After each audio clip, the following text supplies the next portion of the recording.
we at the Kinetic Man, we're all about action. We're all about taking action. The thing that we fear the most is to leave this world being potential men. So that's not something that we strive for at all. Men that could have been so great.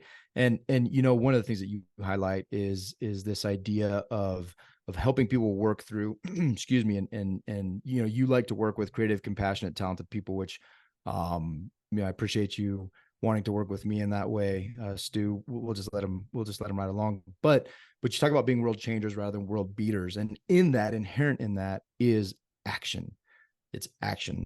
And so we just love to know, what are the things that the most impactful actions that you are taking within your home and your business to be the most kinetic possible? So many things that I could say to this. But if it's one thing, what I'm going to say is own your weird. So this is about, I guess, knowing yourself and that thing that you think, oh, that's the weird thing about me. Nobody's going to want to know about that. Actually, that's likely to be your key to success, weirdly enough. So let me give you some examples of what that looks like. We already spoke about the fact that I'm naturally disorganized. So in business, I resisted that because that would be seen as a disqualifier for somebody who works in productivity. But actually, when I started owning my weird, turns out that became my edge. In home life, so me and my husband are complete opposites. So I'm weird to him and he's weird to me. That's probably what brought us together, but it also has created some interesting moments in our 20 years of being married. But actually, the moment we start talking about, but actually, this is what it means for me when I do this. What does it mean for you? Then that's given us a whole language to really understand how to talk about and articulate our needs, and how to talk about what's going on in my head rather than in his head and what I'm thinking and all of that kind of stuff.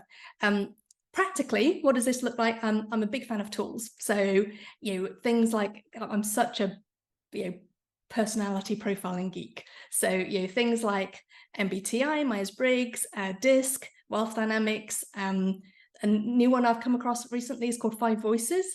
But understanding, using those tools, not to box yourself in a box, but actually just using them to help you articulate, oh, okay, this is what I'm like when I'm at my best. This is also the shadow side of that strength. This is how I might act out when I'm defensive or when I'm stressed.